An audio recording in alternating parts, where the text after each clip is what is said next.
Қазақта дәм тұзың таусылмасын деген сөз не үшін айтылады? Тұзды тұтынудың мөлшері бар ма? Пайдасы мен зияны қандай? Тұз туралы аңыз, халық медицинасы не дейді? Неше мың жыл бұрын өмір сүрген ғұн түркі бабаларымыз тұзды тастамай ала жүрген.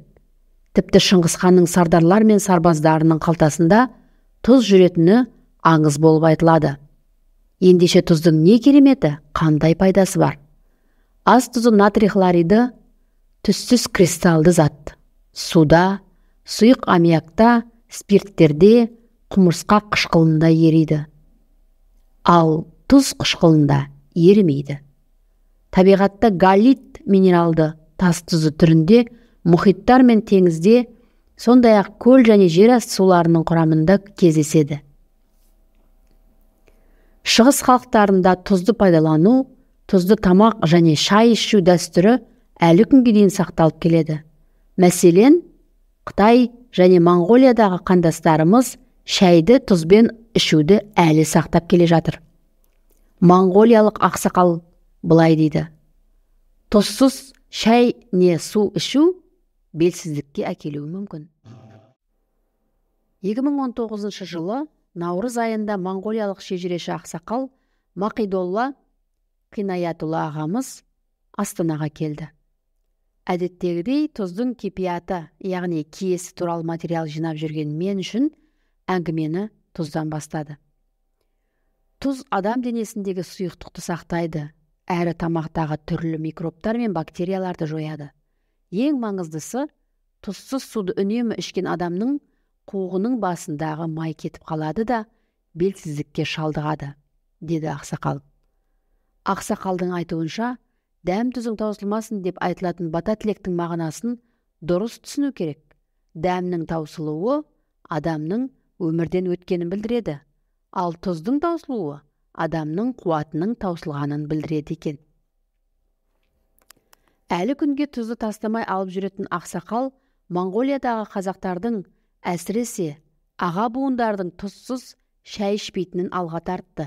Тіптен 80-90 жасқа келген бірнеше ақсақалдың атын атап, олардың қартайған шағында жас әйелге үйленіп, бірнеше балалы болғанын әңгімеледі. Ондағы басты себептің бірі тұзды үзіліссіз тұтыну. Сол арқылы түрлі микробтар мен бактериялардың, вирустардың ауру әкелуіне тосқындық жасайды. Әрі денедегі түрлі сұйықтықтарды сақтайды. Ісік ауруларына ұшырамаудың алдын алады екен. Сонымен бірге, әр күні тұтынған ет, май, сүт өнімдері де қуаттың сақталып тұруына әсер етеді. Мысалы, Алтайдағы Асубай деген атамыз 80 жасында 30 жастағы қызға үйленіп, одан 3 бала көргенін, Баянөлгей қаласындағы Бердібек деген ақсақалдың 90 жасқа таянғанда алған жас әйелінен де бірнеше баласы қалғанын әңгімеледі. Қытай түрмелеріндегі қылмыскерлерді жазалаудың дәстүрлі түрі. Осыған орай қойған сұрағымызға астаналық ресторандағы танымал аспаз Нұрболат Құрмаханұлы ағамыз жауап берді. Қытайда жүргенде түрмені және қылмыскерлерді еңбекпен өзгерту алаңдарын бақылайтын әскер болдым. 1980-1990 жылдары Шыңжанның Такламакан шөлі бойында қылмыскерлерді еңбекпен өзгерту алаңдары көп еді. Біздің 2 дивизияның бақылауында 48 түрме және еңбекпен өзгерту алаңы болғаны есімде. Сонда үнемі тәртіп бұзып, төбелес шығаратын қылмыскерлерге арнайы ас мәзірі бойынша тамақ береді. Яғни 15 күн бойы тұзсыз тамақ бергенде, кез келген аптал азаматтың қуаты кеміп, сідігіне сүрініп қалады. Қымбатты досым, сізге бұларның өте пайдалы болатынына сенімдімін. Сондықтан лайк басып, подписаться кнопкасын басып, арнаға жазылып қойыңыз. Ал біз әңгімемізді әрі қарай жалғаймыз. Егер тұзсыз тамақты 1 ай берсе, орнынан тұра алмай қалуы мүмкін деп еске алды Нұрболат ағамыз. Нұрболат ағамыздың айтуынша, шығыс халықтары тұзды қатты киелі санайды. Тұзсыз тамақ тұтынбайды. Тіптен Қытай Жапон халықтары су ішіп отырғанда да қасында тұзды салат болатынын еске алады. Олардың соғыс киноларында да тұзды бамбуктың ішіне салып тығып алып жүретіні туралы деректер өте көп екенін алға тартты. Тұздың қасиеті. Бұл айтылған әңгімелерге байланысты жоғары санатты дәрігер, шығыс медицинасын зерттеуші, қазақ емшілігі көп томдығының авторы Қайрат Айдархан түсінік берді. Ол кісі былай дейді: тұз дегеніміз хлорлы натрий. Егер белгілі мерзім ішінде тұзды тұтынбаса, су адам денесіндегі кальцийді шайып кетеді. Қайрат ағамыздың айтуынша, ас тұзы адам денесіндегі кальций, калий минералдарын ерітіп, ағзаға сіңіреді. Егер үнемі тұзсыз су ішсе, аталған минералдар суда еріп, денеден шығып кететіндіктен кальций азаяды, әрі қандағы гемоглобин төмендейді.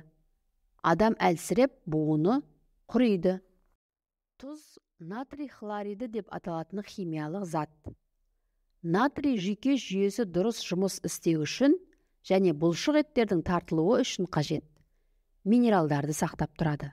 Хлор асты қорытуға көмектеседі және асқазан мен ішек сөлдерінің маңызды құраушысы болып табылады. Натрий хлориді ағзадағы сұйықтықтың теңгерімін сақтап тұруға көмектеседі.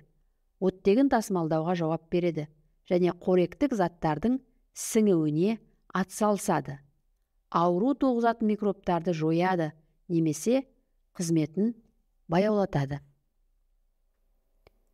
Зияны да жоқ емес. Қайрат дәрігердің сөзіне қарағанда, тұзды тым көп тұтынған кезде ғана ағза тағы да суды талап етеді де, қанның көлемі артып, қысым көтеріледі. Сол себепті шектен тыс тұздалған өнімдер жоғары қысымның және артериялық гипертензияның даму қаупін жоғарылатуы мүмкін. Сонымен бірге тұзды тым көп тұтынса, бүйректің қызметіне салмақ түсіреді. Ал адам денесіне тұз жиналу ұзақ уақыт қимыл жасамаудан, яғни терлемеуден тұздардың жиылып қалады. Сондықтан үнемі жүгіріп, терлеп, артық заттарды тері арқылы шығарып тұру керек. Тұз бен ет майдың балансы. Бүгінде 96 жастағы Кеңшілік Сексенбай атамыздың айтуынша, ет майды тұтынбау бүйрекке, өтке және қуық жолына тас байлайды. Себебі май адам денесіндегі барлық қажетті органдарға жетіп, майлап тұрады. Ал тұз адам етінің түрлі ағзаларына басқалай инфекциялардың кіруінің алдын алады. Сонымен бірге тұз қышқылы арқылы кейбір қан, лимфа жүйесі сұйықтықтарының сақталуын қамтамасыз етеді. Тіптен өтіне тас байланған қызына дәрігерлер май тұз жемеу туралы ескерту бергенде де, тарихи тәжірибені алға тартып, ет майды жемеудің тас байлауға тікелей себепкер болатынын дәлелдепті. Бүгінде баласы жазылған. Төсті неге күйеу балаға сыбаға ретінде береді? Қазақ дәстүрінде қойдың төсін күйеуге немесе келінге береді.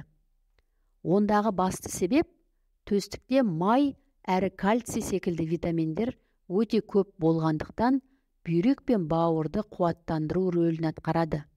Бұл белсіздіктің алдын алады. Төстің майлы терісі оны үйітіп жейді.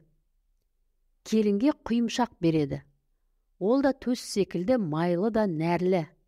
Алайда кей жерлерде келінге төсте беретінін көріп жүрміз. Жапон ғалымдары да қойдың майы мен сорпасын зерттеу барысында осындай қорытындыға келген.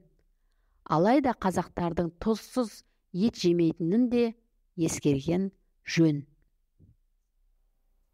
Ұн және тәтті дәрмектерді аз тұтынған жөн. Мақидолла Қинаятұлы былай дейді: менің көз қарасымда ет майды және тұзды тұтынуды шектеу халықтың өсімін төмендету үшін жасалып жатқан жасырын қиянат. Біз ет, май мен тұзды шайдың ортасында жүрген адамзаттарда ауру сырқау, әсіресе ісік, денесі іріп кету деген аурулардың болмайтынын көрдік. Ақсақалдардың да қуаты қайтпайды. Адам организмі өзіне қажетті майды, дәрумендерді қабылдайтындықтан қан майласу дегендер болмайды. Бізде жоқтың қасы. Ал қазіргі балалар тәтті дәрмектер мен ұн тамақтарын көп тұтынады да қаны майласып аурушаң болады. Тіптен ісік аурулары өте көп. Малға да бір ай тұз бермесе, күйі кетіп қалады. Өткен жолы Алтай жайлауына барғанымызда мал қораның ортасында үлкен-үлкен кесек тұздың жатқанын көрдік. 2019 жылы астанамыздың іргесіндегі Родина сүт фирмасына барғанда да арнайы науаларға тұздың толтырылып қойғанын суретке түсіріп алдық. Өмірі малшылықпен келе жатқан Мақидолла ақсақал оны да растап отыр. Малшылардың айтуынша тұздың малға пайдасы көп.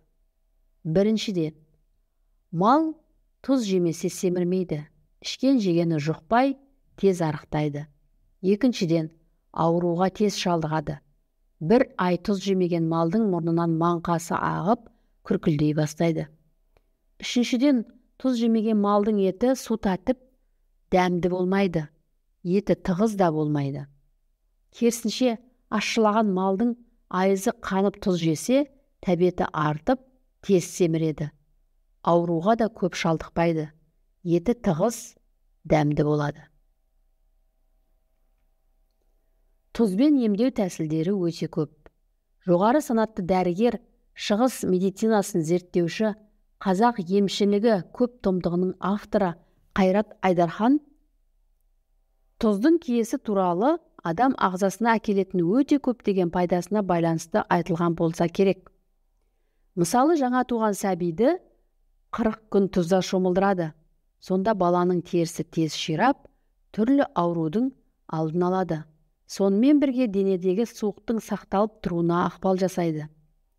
Ал ревматизм аурулары табандарына тұзды қыздырып, немесе қуырып басса жақсы болады. Адам денесіндегі сынықты таңғаннан кейін түйенің шудасына қара тұзды талқандап, оны тұзды суға шылап 7 күн тартады. Сонда сынған жерде суық қалмайды. Және кейін сары су тұрмайды. Тұзды лайықты тұтынған адамның денесі бұлшық еттері қартайғанда салбырамайды, жиналып тұрады. Ауызды тұзбен шаю, аяқты, басты және денені тұзбен үнемі жуып тұру түрлі аурулардың алдын алатыны белгілі. Батыс облыстарында ащылау дәстүрі бар. Бұл туралы Атырау облысының тумасы, бұрынғы сенатор Жандарбек Кәкішев ағамыз айтып берді. Бізде әр жылы ащылау деген бір дәстүріміз бар. Онда бірнеше ағайын жиналып, есік алдына жаздық алаң жасаймыз да, ыстық күнде тұзға пісірілген балықты жейміз. Сосын шөлдеген сайын, терлеген сайын тоқтатпаймыз. Әрі ыстық көк шай ішеміз. Сонда адам денесіндегі тұзды термен дене тазарады. Денсаулық жақсарады дейді. Бұндай салт Маңғыстау жақта да бар болып шықты. Бұл да көнеден келе жатқан денсаулықты сақтауға қатысты дәстүрлердің бірі болса керек. Тұздау, тұздық салу және тұз салу. Басым түркі жұрты шайды тұзбен ішіп қона қоймай, етті тұздап сақтайды, піскен етті жейтін кезде де тұздық құяды. Бұл дәстүр қазақтарда да сақталған. Қазақстанның қай облысына жүрсеңіз де, ет келгенде тұздығы қатар келеді. Алайда қазіргі жасалған тұздықтарда тұз аз болатынын да ескерген жөн. Тіпті тұз салмай сарымсақпен аз ғана тұз салып әкелетіндер де бар. Аты айтып тұрғандай, онсыз да тұздап кептірілген етті тұз салған сумен қайнатып, пісірген соң тағы да тұздық қою тарихтан келе жатқан халықтың денсаулық және тағам мәдениетінің бірі. ана сүтінің құрамында да тұз болатыны дәлелденген. Ана сүтінде де тұз болады. Нәрестеге қажетті тұз ана сүті арқылы баратыны ғылымда дәлелденген. Кей адамдар көз тиіп ауырғанда отқа тұз салып ұшықтайды. Кей түркі халықтарында үйленген жасты тұзбен аластау дәстүрі де әлі сақталып келеді. Сол секілді, тұзды баспа, тұзды шашпа, астың дәмі келмейді тұз болмаса, үйдің сәні келмейді қыз болмаса деп айтады. Қазақта тұзды төгіп қойсаң өмірің ащы болады. Тұзды тегін берсең, ұрыс керіске тап боласың деген ырым тыйымдар да бар.